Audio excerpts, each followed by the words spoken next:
Hi everyone, welcome back to the Watch Insider. My name is Brian, and thank you all for logging on. Well, how should we introduce this one? We've got cool Should I stuff on the introduce you? table. Do we think that they know who you are? I think my name's on the screen, so they better. This is Tim Mosso, for those of you that have not tuned into this show before. But so tonight we've got a great assortment of watches here on the table. Hopefully some pieces that you guys will enjoy watching. And as always, please feel free to ask any questions you may have about the watches on the table, watches in general, anything that's going on in the industry. That's what the Wednesday night shows are all about. We want to give you a free watch, so keep in mind two things. First, a Rolex. Milgauss 116400. I'm giving away a GV Glace Vert, and it's with boxes and papers. Will it be on your wrist? Because that's all it lacks. Link in the description. It's our first international watch giveaway. And you can join me at Watch Time LA May 3rd through 4th. Again, link in the description because you have to register. Be in it to begin it. We are meeting at the Hudson Loft in Old LA. Watches, food, fun, and friends. Plus I'm moderating a panel on independent watchmaking in the 21st century. Awesome. Okay. So we've got, who do we have here in the chat? A bunch of regulars. Thomas Burnett, Matt Forster, the Watch Lounge. Who else do we have? Let me see here. We got one joining us from Melbourne, one from Budapest. Yeah, Budapest, Melbourne, and Syosset, real close to my old neck of the woods in New York. We've got Mesqn1 from Lancashire in the UK staying up late with us, and we actually have Darren Parks from Lansdale, Pennsylvania, a local guy. Welcome from Yorkshire, Thomas Burnett, and we've got Kevin S. from New York City, Edward Ledden joining in from Sweden, Bugsy from Scotland. Let's jump into a watch. What do you want to do? Let's start with the White Rhino here on the table. So here we have a 15202 ST Audemars Piguet. I believe that I brought a similar watch on the show either last week or the week before. But I call this watch the White Rhino because of the rare white dial that's on the watch. So here we have an older 15202. You can tell this because you've got the AP at 12 o'clock as opposed to 6. It's a bright white, and it's definitely a very different look than its blue counterpart. The other feature of this watch is that it's got the older style bracelet and clasp, which to me makes it feel a little bit more vintage and definitely have a lighter, thinner presence on the wrist. Now, this is a model that originally came out in 2000. That was the first of the 15202s. In 2012, the dial changed in a few respects. First, the AP was relocated to the bottom of the dial. You'll also note that there are little Arabic numerals outboard of these stub indices. That went away in 2012, and though it's harder to see on the silver dial, every version of this 15202 had a white date wheel, so you can see it doesn't quite match the dial. It's even more dramatic on the black dials and the blue dials. So these are the changes, as Brian mentioned, that occurred on the dial side. Now the bracelet itself is much lighter in the hand. It's almost foil thin. It's a different feel. If you can imagine that feel of a vintage Rolex bracelet, it's very much that. Still just as beautifully finished. It's really something from a different time, and nowhere is that more evident than in the clasp itself, which is the old AP logo style. Today it's a double fold with twin triggers. Back then it was a single trigger, which was located outside the clasp, and you could see that the entirety of it was considerably slimmer in profile than the current day clasp, but as ever, screws fixing the removable links. Patek should take a lesson there. Now, there were also changes to this model in 2012 on the case back, and they were not for the better. You could see this watch featured an exquisitely Patek had the screw links when this watch was being produced. Yeah, Patek did back then, but not anymore.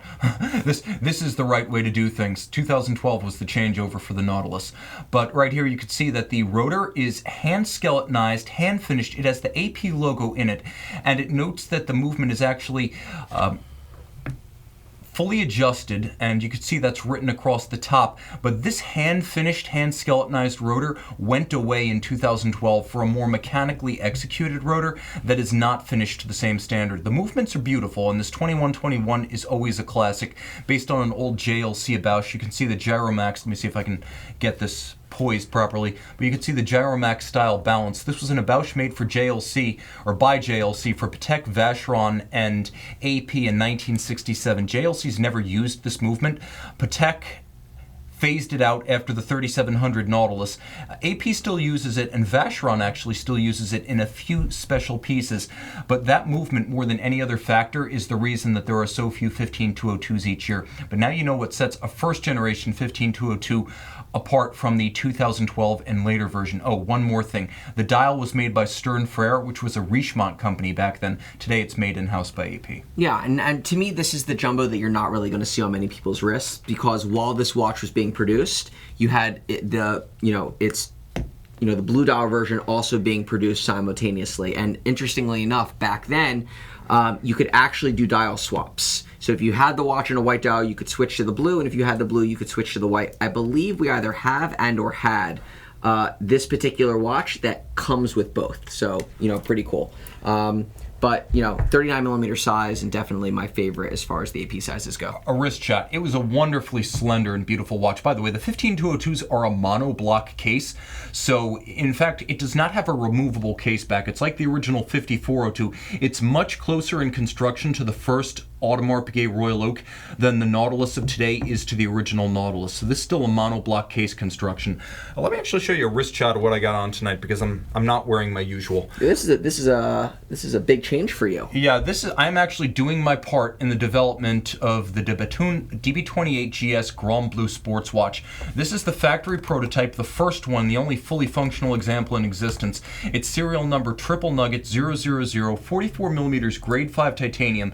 You can see it's got triple parachute shock protection, 5-day power reserve, and here's the really cool part. It has a dynamo-powered lighting system. There is a rotating bezel, so you've got the rotating bezel that you expect on a dive-style watch, 105 meters water resistant. But what really sets this one apart is the lighting system. Let me see if I can get it to activate. This is a prototype, so these things can be a bit temperamental, but it's worth the effort. This watch will be available in 2019. I'm giving my feedback on this example, so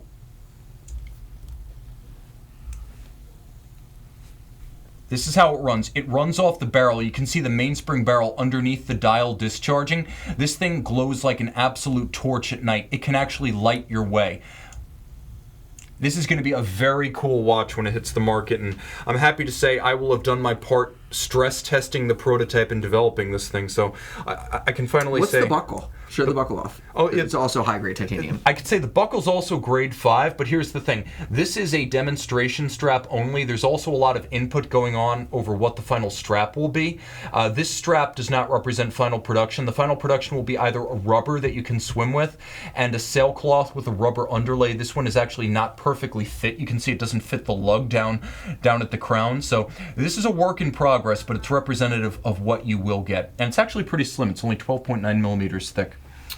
And transitioning into another sport watch, it wouldn't be a Wednesday show without an F. Vacheron. We have a Octasport in 44. Not positive if I've had this one on the show before. So we've got the new Octasport in 44 with the yellow dial here. And what's new about this watch is the size of the case, the bezel. He produced around, I want to say around 20 odd pieces of this watch this past year, and the rumor is that they're going to transition into different dial colors for this watch each year. So let's talk a little bit about this one first. It's the jump from 42 in the line Sport to 44 that sets this apart first. Second, it's the transition to a new ceramic bezel. So you have a ceramic bezel, and then inboard you have a yellow lacquer. It is a lacquer, so it has a glossy gleam to it, and the technical term per F. Vacheron is bright yellow. I know, highly technical, but bear with me. Now, jumping a little bit closer, Harrison, if you can get super close to the dial, what sets this apart is the fact that if you look at the numerals, they are solid blocks of luminova. The reason that's cool is because they actually rise above the dial. They're three-dimensional and they have volume, and they're all exquisitely outlined in black, and that small black lacquer outboard helps them pop against the yellow base. There's also a sapphire over the constant seconds at 6 o'clock, so everything about this dial looks and feels special. Let me see if I can properly display the case back of this one. You can actually see the case back featuring a solid aluminum movement. The movement itself, we're actually going to show you that. The movement itself features solid aluminum bridges and plates. So though it's a titanium watch, the original 2012 line Sport with the aluminum movement never went away in that sense. Titanium was considered to be a bit more durable externally. It was considered to be a bit easier for them to machine. Correct. And a little bit easier for them if there was an issue with the case or bracelet to refinish or fix the watch. So at the end of the day, the part that stayed was the aluminum movement, and that's unlike any other Journe watch. You will not find a standard Octa or Souverain that has an aluminum movement. Correct. And you know what's another interesting feature of this watch that Tim can show are the rubber inserts within the bracelet and the rubber on the side of the case. And this is a feature that all Octas have had, Octa Sports have had. And I believe the rumor, and I don't fully know what watches are going to have it and which watches aren't, maybe transitioning out of having the rubber inserts and the rubber on the side of the case. But time will tell. Overall, the yellow dial was definitely I would say like a unique decision of his. I mean, I was a big fan of the watch when I first saw it, and I think what's so, he wanted to come out with a bigger, sportier watch and something that came out with a bang. And you had a lot of folks saying they didn't know, how the watch would do. And interestingly enough, I mean, again, it may be one of those you either love it or hate it type of dials, but they've done incredibly well, and to my knowledge, have all sold out. I love it, actually. I think this is great. This is what the line Sport should have been from the beginning. I think it launched too conservative, and I really feel that its natural state is a bit more expressive. I think it needs to be Journe's low-volume, higher-grade answer to something like an offshore, and not an attempt to be a slightly sportier version of a standard Octa. Correct. So keep the questions coming, guys. What else do we have here? We have a question from Bushfriend27. He is from Berlin, and he can't get the Ever Rose Daytona on an Oyster Flex strap out of his mind. What's our opinion on the watch? I mean, I was a big fan of the Daytona transition into Oyster Flex. I think that the Daytona model itself on Crocodile probably got a little bit stagnant. You either wanted the watch in all gold on a bracelet, or you wanted the steel version, and the Croc strap version was somewhere in the middle. And with this entire movement into, call it luxury sport watches, them moving the watch to Oyster Flex skyrocketed that particular reference. And I think that putting the ceramic bezel on the watch definitely made it more sporty. I honestly can't say enough good things about that watch. One of my favorite watches right now available in the market is that same exact watch, but in white gold with that steel gray dial. And the black subs, to me, is just hands down one of the coolest sports watches out there. Dustin Van Patten commenting tonight, it's FP Journe versus de Bethune. That is a fact, but you know where I stand in that particular house divided against itself. But I will also say this, regarding the Oyster Flex Daytona, don't undersell the yellow gold. It's more powerful than you think with the black bezel, and in particular with the black dial.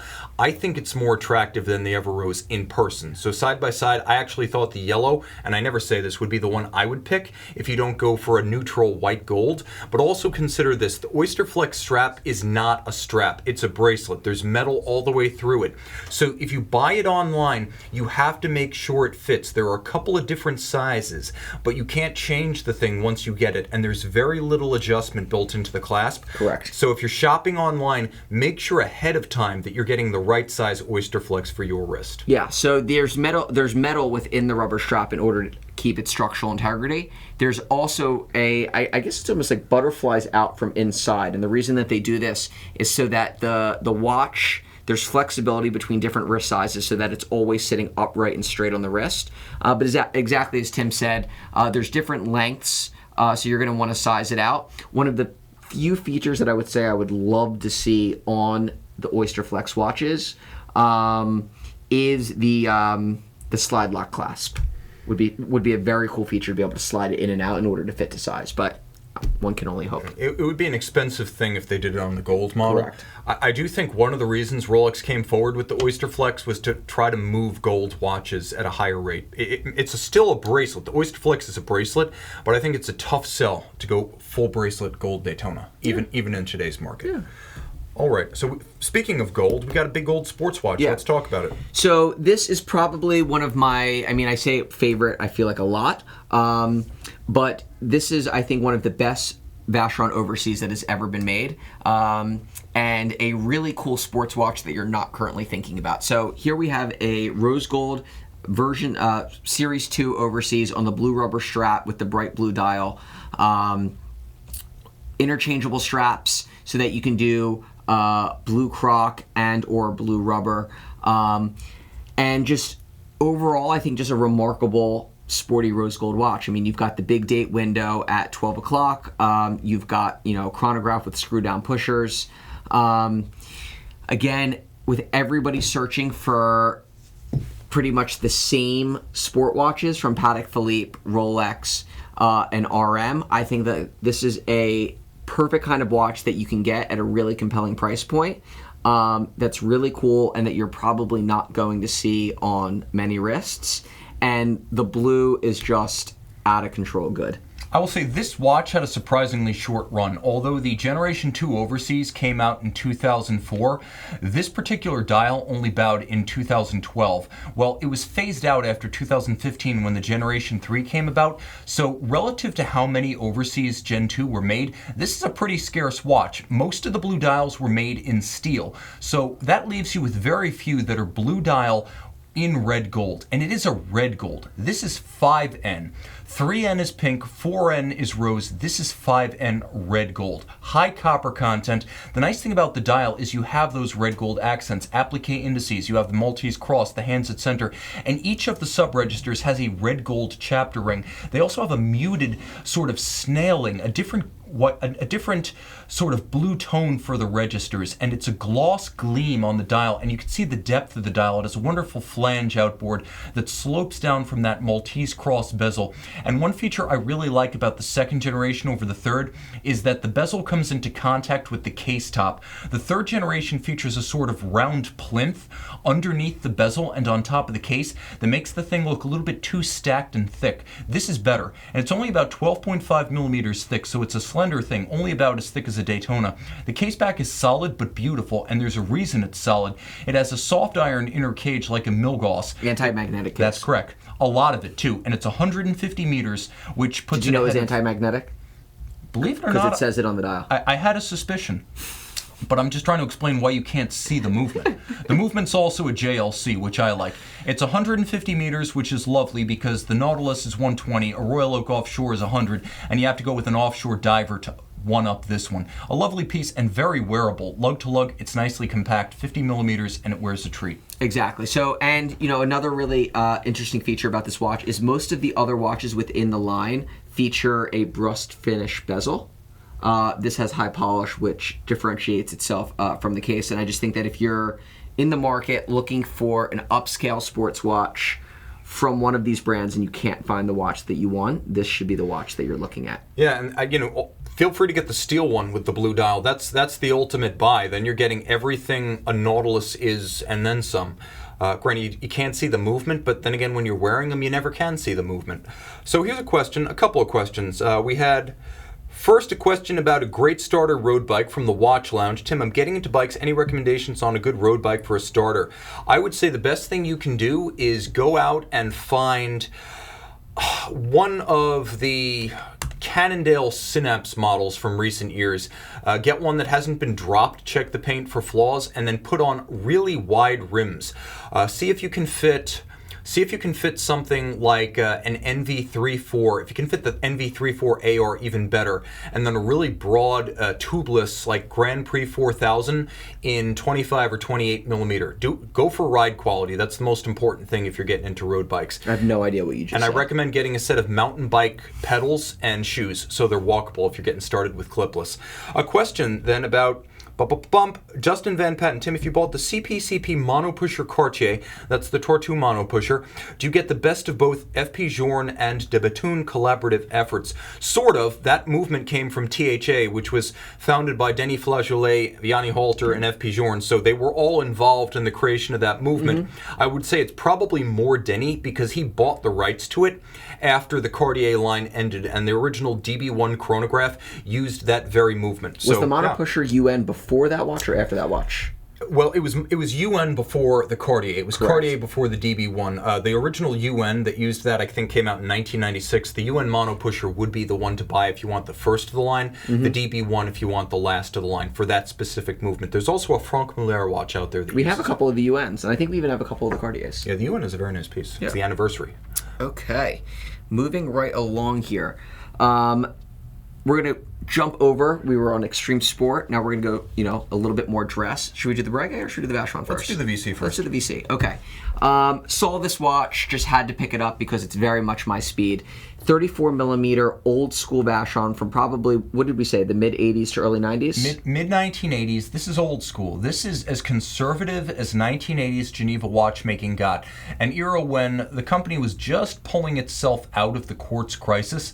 This was an era when Vacheron was making about 3,000, 3,500 watches a year. 34 millimeters. It has the strength of a 36, largely because of the double-stepped case bezel junction. That's a strong circumferential guidron that makes the watch look larger than it is. You wouldn't know it's a 34 on the wrist, and I'll show you that in a minute. You can see there's a pyramid style dial. It's not a conventional clou de Paris. Each of these little hobnails is a pyramid form, which does wonderful things with the light across the dial. There's a slight snailing to the sub-registers. It's a little bit like the Audemars Piguet Owl, if you're familiar with that Royal Oak model. It has the moon phase complication. All of this is a VC module on top of a JLC base. So it's a solid case back. There's nothing to see back there, but it is a JLC 889 base. I'm going to throw it on the wrist so you have a better sense of it. But this is 1980s Geneva, and it's absolutely gorgeous. Male, female, large, small wrist, it doesn't matter. It's a piece of historical documentation. It's a vintage watch in its own right now, 30 years old. This is a great way to get into vintage and vintage Vacheron without spending a mint. You'll spend multiples of the cost of this watch for a big crown Rolex sub and have a lot less fun with it. Yeah, I mean, I absolutely love the gold and gold, especially with like this chestnut brown strap. And I was just looking at this, and this is obviously, I mean, again, this is an OEM strap that's on here. So we probably ordered the original strap that came on the watch, and it probably took like 9 months to come in. Yep, and the nice thing about this watch is even then VC doing right by its customers. Deployment buckle. A double deployant. This was back when most watches were on pin buckles. The few deployants that exist were single fold. This is a very progressive design, and you can see it is not without art, as the Maltese cross motif is the top of the buckle. Lovely piece. And it continues that ancient alliance between JLC and Vacheron that dates back to the 1800s. This watch is awesome. Richard It doesn't Combs? fit at all like a 34 millimeter. That's what's crazy. I mean, to me, like, again, this definitely looks more like a 36 or 37 millimeter watch between the case and the lugs. Silver Surfer joining in. Greetings from the outer spaceways, the great one. The Herald of Galactus joining us in the chat box tonight. Jeremy Lim saying hi, Tim. Hi, Jeremy. Good to see you in there. And I can see right here we got Mark S. Tim. The Blancpain Le Mans stole that bezel. That's a fact. When Blancpain was reestablished in 1983, it was a dead brand that was revived. It did, in fact, steal that design for the original models. The original Moon Phase, in fact, was their very first model, and it pretty much copped that look. I can see in the box right now, we got a lot of comments coming in. We have Mike Pfeiffer saying, Tonda 1950 or Roger Dubuis Sympathy. What do you think? Sorry, say the question again? Mike Pfeiffer is asking, do you get a Parmigiani Tonda 1950, particularly the micro rotor, or go with something like a Roger Dubuis Sympathy 37 automatic? Roger Dubuis Sympathy 37 automatic. Yeah, I would say if you're getting an original pointed crystal RD Sympathy, you definitely want to go with that, because that is a watch that is gaining collector momentum and is objectively less common and more beautiful. The Tonda 1950 micro rotor in particular is a great watch, but it's not at the level of the Dubuis. If you want to get into entry-level 90s independence, a sphere that is taking off right now, you definitely want to look at the Raj, and you're also getting a Geneva hallmark movement that's Correct. a Besançon chronometer. And that's like the creme de la creme of 90s independence right there. Yeah. Another question, BSX, how would you rank Overseas Nautilus and Royal Oak, not considering resale value? Let's go with current generations. Okay, so for me, current generation, Nautilus, followed by Overseas, followed by Royal Oak. I think that the current generation Royal Oaks are honestly every single one of them is too big. Yeah. Except The new 38. They made it small again. Yeah, they made it small again, but I mean, again, I just think that 38 39 to 40 is the perfect size, and I just think that the 41 millimeter Royal Oak is just again, it's personal preference at that point. The current overseas, even though it measures, I believe it's 42 millimeter, fits me. Yeah, it's current gen it's is a big considered watch. 42. Fits me better than the 41 Royal Oak. My pick from all of those is going to be the Blue Dial Overseas Automatic. Just get the Overseas Automatic Awesome 41. That's a great size. You're getting 3 straps where you're getting 1 bracelet that's fully sizable, a second deployant clasp for the rubber and the leather strap that comes, Geneva hallmark, Yeah. a 60-hour power reserve, and it's got the same anti-magnetism and water resistance as the watch we just I showed. just shipped out the Blue Dial Chrono version today. It was beautiful. You can pick those up pre-owned for about $17,500, and that is the buy. Greetings to Or you those. can buy a 5711 at 60. Yeah, why not spend almost 4 times the money? Okay, Ahmed joining us from Toronto. I can see Christian S. joining us from Frankfurt, Germany. And we have Steve B. joining us from Ontario, Canada, home of the big scary giant apple by the side of the road. That particular piece of roadside kitsch I have not experienced, but I'm sure it's exceptional. Let's make some applesauce. What do you think, Breguet? Okay, let's do the Breguet. So this is a watch that every time I look at it, just gives me goosebumps. I think that there is something about this watch, to me, Needs to be round. that almost encompasses everything that is watchmaking. I mean, I chose this one because I think that the watch is absolutely gorgeous in a white metal. It's the 38 millimeter size, so it fits me best. And I think that this is a watch that I just don't understand why everybody is not buying. I mean, engine turn case.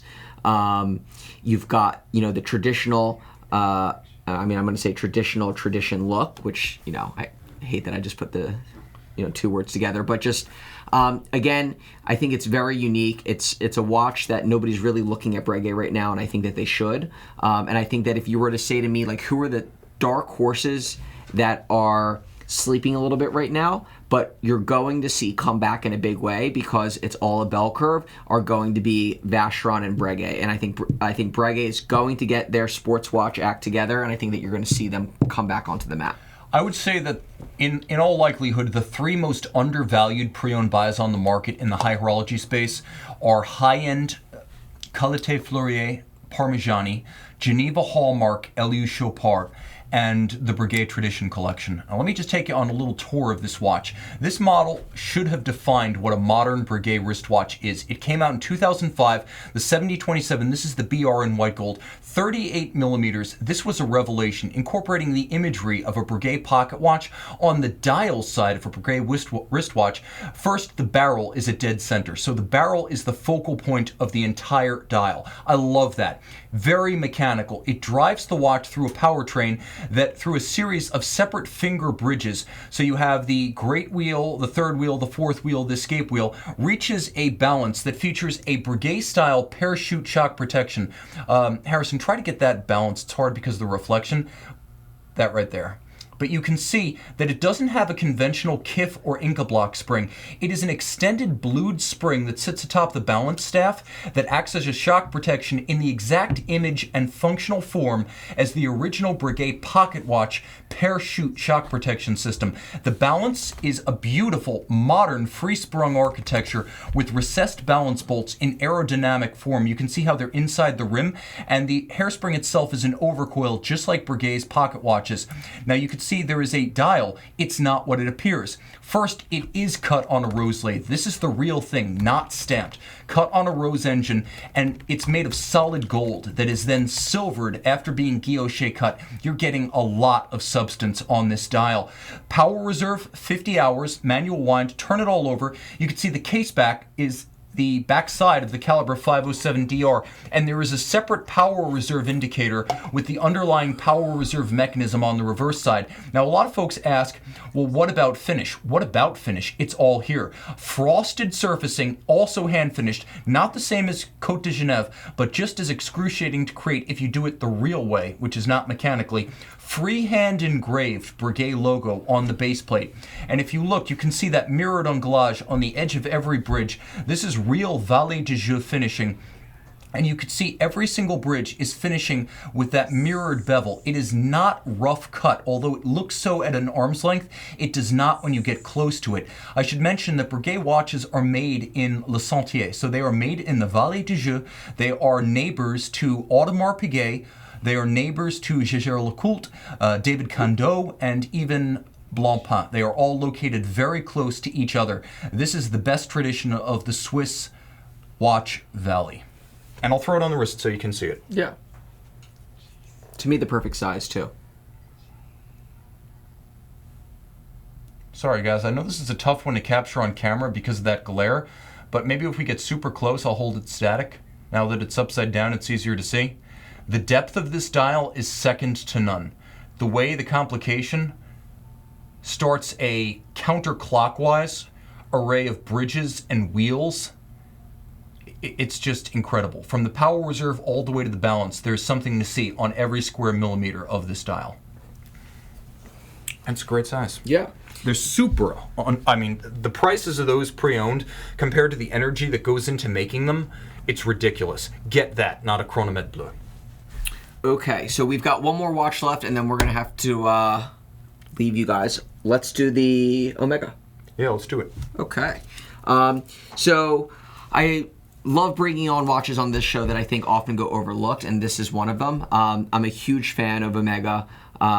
Here we have a Seamaster 300M liquid metal, so you've got the titanium bracelet, you've got the liquid metal bezel, bright blue dial, and to me this is just a watch that, if you're looking at Submariners and other pieces like that, I mean, you should be looking at this watch. I mean, it's incredibly light on the wrist, it's super sporty.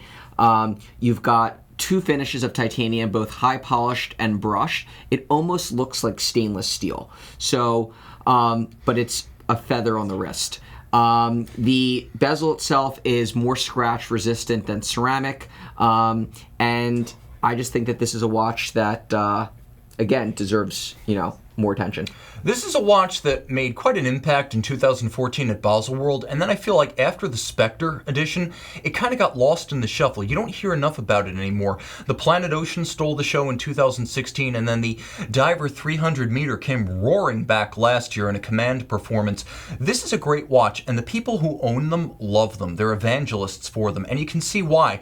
There's that combination of ceramic with liquid metal indices and numerals, so it's a wonderful bimetallic, or bimaterial, I should say, bezel with the metal inlays that are bonded to the ceramic so they can never separate. Then you get into the dial and you realize it's a sandwich style dial, like a Panerai. The indices themselves are sunken into the dial. It's the image of the 1957 Seamaster 300, but the materials, fit finish, and the quality of what you get much higher. 41 millimeters is a good size, and the nice thing about this watch is, though the case itself is vintage, the bracelet itself is not. The case has a wonderful old school straight beveled profile to it, but there's a slider inside the clasp that makes this wonderfully modern in the way it sizes on the wrist. You can see the caliber 8400 through the case back, so you get to enjoy that for which you've paid. And of course, the timepiece, because of its case band and its squared off, minimally beveled lug profile, does look the part of a 50s Omega. I adore this watch. It needs more friends. And I'll show you a little fun trick if you're not familiar with the modern Omega coaxials. They all have a wonderful little, see if I can pop this crown and show you, a little time zone feature that allows you to independently adjust the hour hand. So it's also a great travel companion. And 300 meters water resistant. Yeah. No. Great watch. And again, I think that it's one of those Omegas that goes somewhat overlooked within their collection. Your standard Seamaster gets a lot more attention. All right. Any parting shots? Well, Mike Joe joining in from Hawaii. Thank you for getting up with us. And a longtime friend and client of the brand. We've got the Watch Lounge saying he's wearing his SMP 300 ceramic right now. And we have BS asking freehand engraved. Yes, the Piguet logo on the movement of the tradition is freehand engraved. And it's beautiful. So no two are exactly alike. Wow. It's very cool. That's a fun piece. Yeah, it's a very fun piece. I'm gonna have to a little big for me, yeah. But I mean, again, it still fits because of the construction of the case. I'm going to have to take some notes on that. I'm actually going to advise them on how the production model should come together, but I like where it's going. Yeah. No, and I'm going to steal piece. that back from you now. Cool. Go for it. All right. So that is all that we have for tonight. Please, as always, if you have any questions, email myself or Tim. If there's watches you want to see, email us. We will bring them on the show. And if you like this video, please click that you like the video. Again, I'm Brian. I'm Tim. This is the Watch Insider, and thank you guys for logging on.